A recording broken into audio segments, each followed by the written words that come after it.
This channel does not promote any violent, harmful, or illegal activities. All content provided by this channel is meant for an educational purpose only. আমার কাছে খবর ছিল, আমি অত্যন্ত দায়িত্বশীল জায়গা থেকে শুনেছিলাম যে সুদীপদা বেশ অসুস্থ, তার শরীরে একটা বড় অসুস্থতা কাজ করছে, বিশেষ কিছু ইনজেকশন চলছে। সেই জন্যই আমি একেবারে তার আরোগ্য কামনা করে পোস্ট করেছি। খুব স্বাভাবিক ব্যাপার, একজন মানুষ, তিনি আমাদের সাংসদ, তিনি আমাদের লোকসভার দলনেতা, তিনি আমাদের উত্তর কলকাতার জেলা চেয়ারম্যান এবং সভাপতি। তো আমি শুনেছি অত্যন্ত দায়িত্বশীল, আমি বলছি না যে উনি মানে অসুস্থ, এবং আমি খুব সাদা মনে কাদা নেই, আমি তাই আরোগ্য কামনা করে। আর কাউকে অসুস্থ হতে গেলে যে হসপিটালে গিয়ে ভর্তি হলেই সে অসুস্থ, অথবা বাড়িতে তাকে চিত হয়ে শুয়ে থাকতে হবে, এরকম কোনো মানে নেই।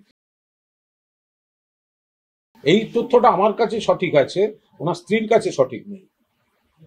আমি বলছি সুদীপ বন্দ্যোপাধ্যায় অসুস্থ মানে সুদীপ বন্দ্যোপাধ্যায় অসুস্থ,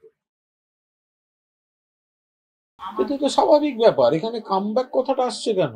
অভিষেক বন্দ্যোপাধ্যায় দলের অবিচ্ছেদ্য অঙ্গ, মমতা বন্দ্যোপাধ্যায় তৃণমূল কংগ্রেসের শেষ কথা, সর্বাধিনায়িকা এবং নেত্রী, তৃণমূল কংগ্রেসের মুখ, এবং অভিষেক বন্দ্যোপাধ্যায় সেনাপতি, এবং অভিষেক বন্দ্যোপাধ্যায় দলের সর্বভারতীয় সাধারণ সম্পাদক। তো ফলে তো এখানে এই কামব্যাক মানে কি? উনি কোথায় গেছিলেন? উনি তো দলেই ছিলেন। মমতাদির নেতৃত্বে, অভিষেকের সেনাপতিত্বে তৃণমূল কংগ্রেস চলে। এখানে কারা কামব্যাক, ফিরে আসা, এগুলো আসছে কোথার থেকে?